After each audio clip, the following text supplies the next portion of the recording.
Good evening বন্ধুরা, কেমন আছো তোমরা সবাই? আশা করছি সবাই খুব ভালো রয়েছো আর আমিও ভালো আছি। চলে এসেছি আবার একটা নতুন ভ্লগ নিয়ে। আই হোপ যে আজকের ভ্লগটা তোমাদের অনেক ভালো লাগবে।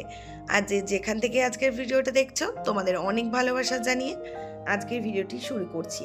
আর গুড ইভিনিং বললাম একটাই কারণ এখন মোটামুটি 5টা বেজে গেছে। আর 5টা মানেই তো এখন সন্ধ্যা। তাই আমি এখন দুধটা বসিয়ে দিলাম জাল করতে, কেননা একটু পরেই তোমাদের দাদাভাই চলে আসবে আর বাড়িতে এসে চা খাবে, যার জন্য দুধটা আমি এখন গরম করতে বসিয়ে দিলাম।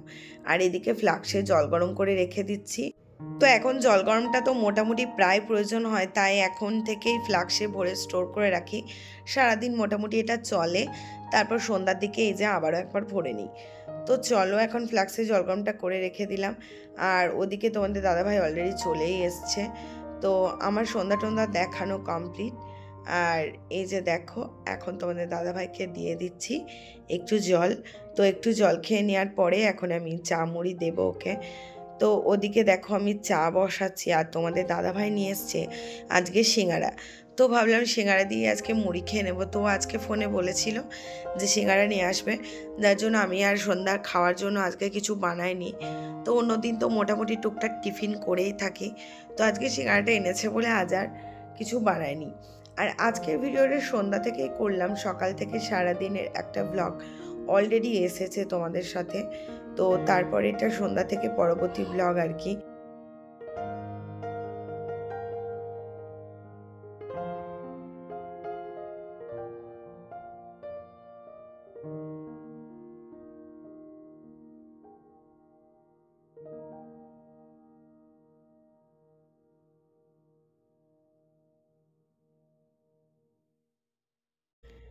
তো এখন সন্ধ্যাবেলা একটু সুন্দর করে চাটা খাওয়ার পরে একটু এডিটিংয়ের কাজ করে নেব।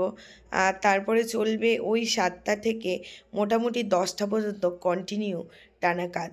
কেননা এই সন্ধ্যার টাইমটা আমার কাজ করতে ভীষণই ভালো লাগে। আর যত কিছু মানে অগোছালো কাজ রয়েছে, মানে অগোছালো জিনিস গোছানো বা কোনো জিনিস এক্সট্রা কিছু করা, তো সেগুলো আমার সন্ধ্যার দিকটা করতেই বেশ ভালো লাগে। তো দিনের দিকটা যেহেতু বাড়ি পরিষ্কারের দিকে একটু সময় দিতে হয়, যার জন্য এই গোছানো বাগানোর কাজগুলো খুব একটা দিনের দিকে হয় না। তো এটা সন্ধ্যার দিকেই ভালো লাগে। তো এই যে দেখো এখন চাটা করে নিচ্ছি। আর সন্ধ্যাবেলাতে এখন দুধ চা ছাড়া একদমই হচ্ছে না। তো দুধ চা কিংবা কফি, তো এই দুটোই জমিয়ে খাওয়া হচ্ছে। আগে তো লিকার চাটাই খেতাম। তো জানি না দিন দিন দুধ চায়ের ওপর একটা নেশা হয়ে যাচ্ছে, যেটা আমরা ছাড়তেই পারছি না। তাও চেষ্টা করছি মাঝে মাঝে লিকার চা খাওয়ার। আর কি বলতো, আমার যেহেতু একটু গলার প্রবলেম রয়েছে, তো আমার লিকার চা খাওয়াটাই ভালো আর কি, আদা দিয়ে। তো খেয়েও থাকি। আর দুধ চায়ে যেহেতু একটা আলাদাই টেস্ট, তো সেটা সত্যিই ভোলা যায় না। তাই একবার হলেও সারাদিনে দুধ চাটা খাই, মানে সন্ধ্যার দিকটা আর কি। তো এই যে সিঙ্গারা মুড়ি আর সাথে এই যে দুধ চা। তো চলো এখন চাটা জমিয়ে খেয়ে নিই, তারপর হাত দেব পরবর্তী কাজে। সকাল থেকে রাত পর্যন্ত সারাদিন তো কাজ রয়েছেই, কিন্তু এই যে একটু চা খেতে খেতে গল্প করা, সেই সময়টা কিন্তু সারাদিনের মধ্যে এই একবারই পাওয়া যায়। তাছাড়া কিন্তু হাতে এতটুকু সময় হয় না যে একসাথে বসে চা খেতে খেতে গল্প করব। এই টাইমটা একটু নিজের জন্যই রেখে দিই। তো চলো চাটা খেয়ে নিই।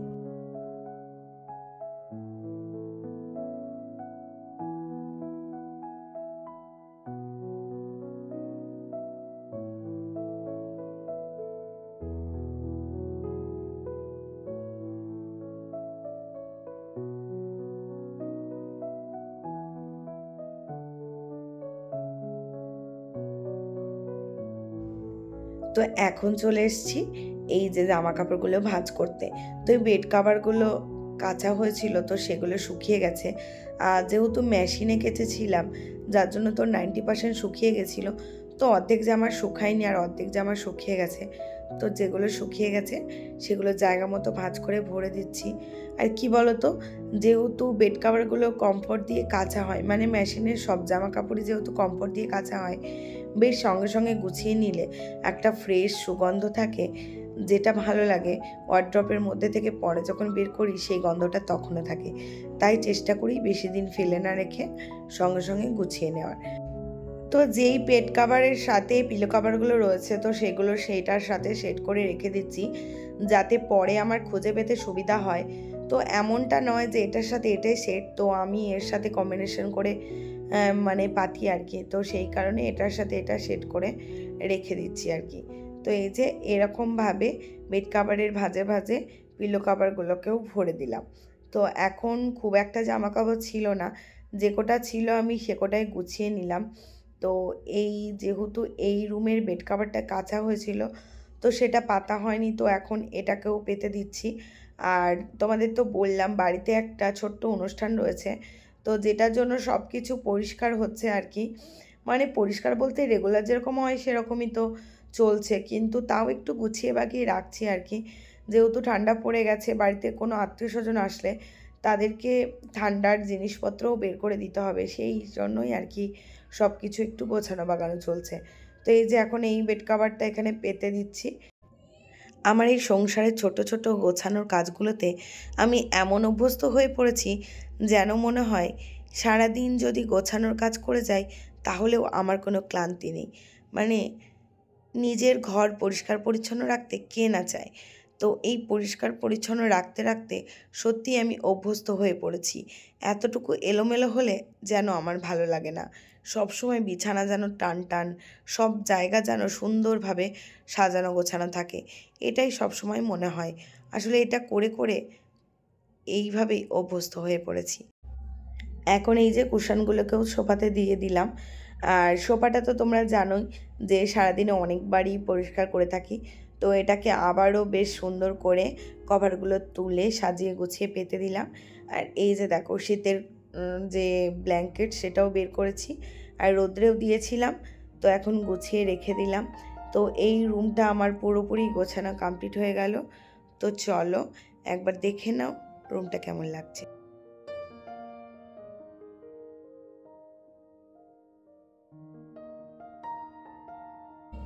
তো এটা হচ্ছে পরের দিনের সকাল। আর এই যে দেখো সকাল বলবো না, ওই ঠিক যেন 9:30-10টা মতো বাজে।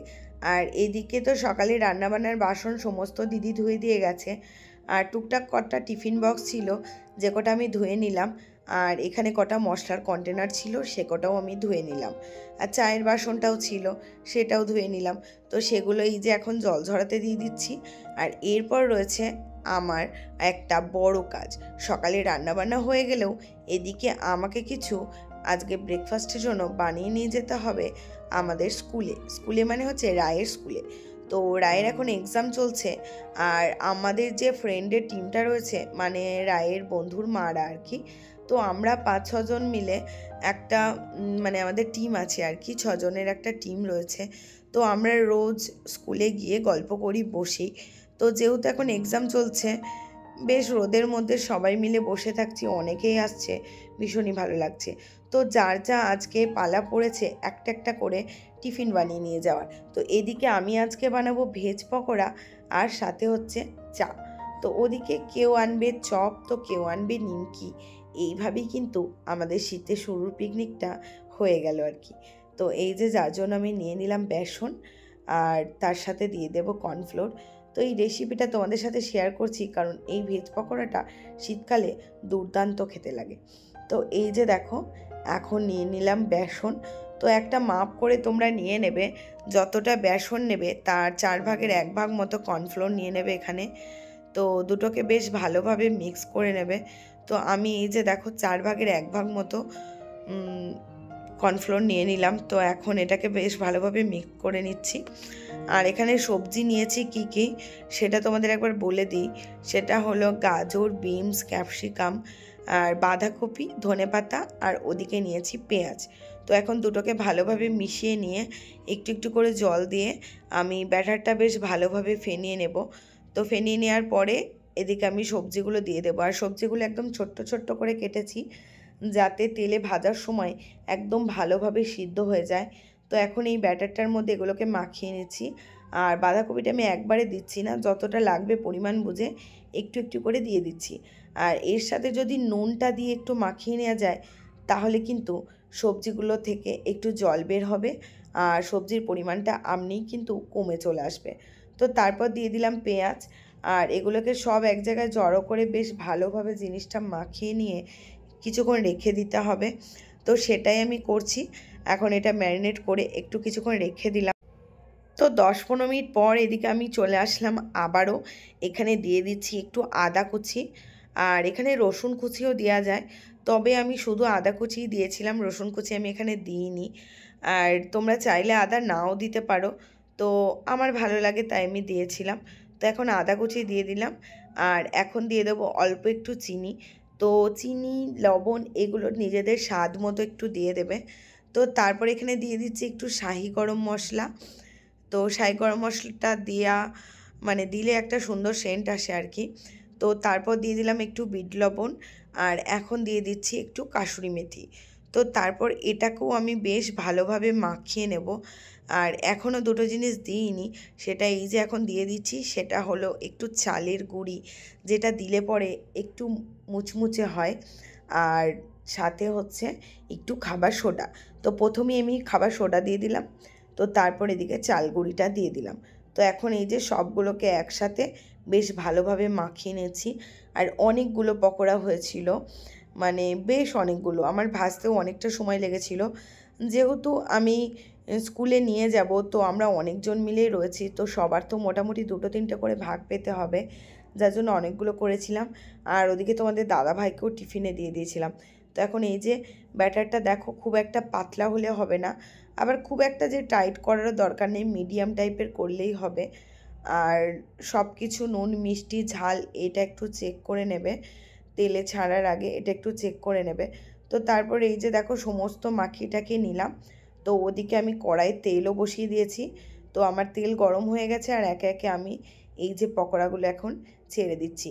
তো পকোড়াগুলো প্রথমের দিকে আঁচ কমিয়ে একটু ভেজে নেব উল্টে পাল্টে, যাতে সবজিগুলো আমার সমস্ত সেদ্ধ হয়ে যায়। আর প্রথমেই যদি আমি গ্যাসের ফ্লেমটা বাড়িয়ে দিই, তাহলে কিন্তু সবজিগুলো খুব একটা সেদ্ধ হবে না, পকোড়াটা সহজেই ভাজা হয়ে যাবে, কিন্তু ভিতরে সবজি কাঁচা হয়ে থাকবে, শক্ত হয়ে থাকবে, তো খেতে খুব একটা ভালো লাগবে না। আর তোমরা এই সবজির পকোড়াটা মানে ভেজ পকোড়াটা একটু ট্রাই করে দেখো বাড়িতে, ভীষণ সুন্দর খেতে হয়, সত্যিই খুব সুন্দর খেতে হয়। তো শীতকাল আসলে এই পকোড়াটা আমার মানে আমরা তো বাড়িতেই করতেই থাকি, মানে গরম পড়ে গেলে ভীষণ মিস করি এই পকোড়াটাকে। তো চাইলে তোমরা এর মধ্যে ছোট ছোট করে পনির কেটেও দিতে পারো, তো খুবই ভালো লাগে, বেশি ভালো লাগে চায়ের সাথে, কফির সাথে, তো মুড়ি দিয়েও ভালো লাগে। তো তোমরা সন্ধ্যার দিকে একদিন ট্রাই করে দেখো, আর আমাকে কমেন্টে বলো যে যারা যারা বানালে যে কেমন টেস্ট হয়েছে। তো এদিকে দেখো আমি পকোড়াগুলো একটু উল্টে পাল্টে নিচ্ছি। তো এক কোট করে ভাজা হয়ে যাওয়ার পরে তুমি ফ্লেমটা একটু বাড়িয়ে দিতে পারো, তাতে কোনো প্রবলেম হবে না আর। তো এই যে দেখো এক পিঠ আমার লাল লাল হয়ে গেছে, তো উল্টে দিলাম আরও এক পিঠ। তো এইভাবে 2-3বার উল্টে দিয়ে আমি পকোড়াগুলো ভেজে নেব। আর পকোড়াগুলো ভীষণই ক্রিস্পি হয়েছিল, খুব ভালো খেতে হয়েছিল। আর যে চাটা বানিয়ে নিয়ে গেছিলাম, চাটাও ভীষণ ভালো হয়েছিল। আর ওদিকে তো আমার বান্ধবীরা আরও অনেকেই অনেক কিছু নিয়ে এসেছিলো। তো আজকের পিকনিকটা জাস্ট জমিয়ে হলো। তো পিকনিক বলবো না, কিন্তু সত্যিই একটা পিকনিকের মতোই আমাদের হয়ে গেল, মানে অজান্তেই একটা পিকনিক হয়ে গেল আর কি। তো এই যে পকোড়াগুলো আমি তুলে নিচ্ছিলাম, আর পকোড়াগুলো ভীষণ যে বড় করেছিলাম তা না, মোটামুটি সাইজের করেছিলাম, যাতে ভাজাটা বেশ সুন্দরভাবে হয়। তো এই যে দেখো এখন চাটাও রেডি। তো এখন চাটাও ফ্লাক্সে ঢেলে নিচ্ছি, আর ওদিকে তো আমাদের রায়কেও রেডি করিয়ে দিয়েছি। আর 11টা থেকে এক্সাম শুরু। তো যেহেতু স্কুলটা বাড়ির কাছেই, তো এমন কিছু আগে বেরোতে হয় না, 11:45টার দিকে বেরোলেই হয়ে যায়। তো একটু লেট করেই গেছিলাম, যেহেতু পকোড়াগুলো একে একে ভাজতে আমার একটু সময়ও লেগে গেছিলো, তাই লেট করেই গেছিলাম। তো এদিকে আমার চাও রেডি, আর ওদিকে পকোড়াও রেডি। তো চলো এখন স্কুলে চলে যাব, আর স্কুলে গিয়ে তোমাদের সাথে আবারও দেখা হবে। চলো। তো চলো এখন সব কিছু গোছানোও হয়ে গেছে, আর ওদিকে তোমাদের রায়কেও রেডি করা হয়ে গেছে, আর টিফিন আর এই যে ফ্লাক্স আর সাথে এই যে বাটিগুলো। তো চলো যাওয়া যাক। তো এখন স্কুলে চলে এসেছি, আর এক্সাম অলরেডি শুরু হয়ে গেছে। তো রায় আর ওর ফ্রেন্ডরা সবাই মিলে এখন রুমে বসে পড়েছে, তো ওরা এক্সাম দিচ্ছে। আর এই যে আমরা মায়েরা মিলে ছাদে চলে এসেছি, মানে স্কুলের ছাদে আর কি। তো এদিকে অনেক টিমই রয়েছে, আর এই যে এইটা আমাদের টিম। আর এই টিমের মধ্যে মানে একটা দিদি অ্যাড হয়েছে, ওই যে ব্লু কালারের চাদর গায়ে দিয়ে আছে। তো ওই দিদি আমাদের টিমে থাকে না, যখন স্কুলে আসে তখন আমাদের টিমে অ্যাড হয় আর কি। আর এই যে আমাদের সমস্ত পিকনিকের জিনিস, এই যে আমার পকোড়া, আর সাথে এখানে আমাদের স্পেশাল একটা চপ, আর এখানে নিমকি, আর ফ্ল্যাক্সে রয়েছে চা। আর এই যে দেখো আমরা এখন ভীষণ মজা করছিলাম এখানে বসে বসে। আর ওদিকে দেখো ও ফ্লাক্সের ঢাকনাটা নিয়ে নিয়েছে, বলছে এটা আমার কাপ। আর এই যে আমাদের ছোট ছোট কাপ, আর ওর এত বড় কাপ। আর ও কিন্তু 1 কাপ চা খেয়েছে আর আমাদের ছোট ছোট করে দিয়েছে।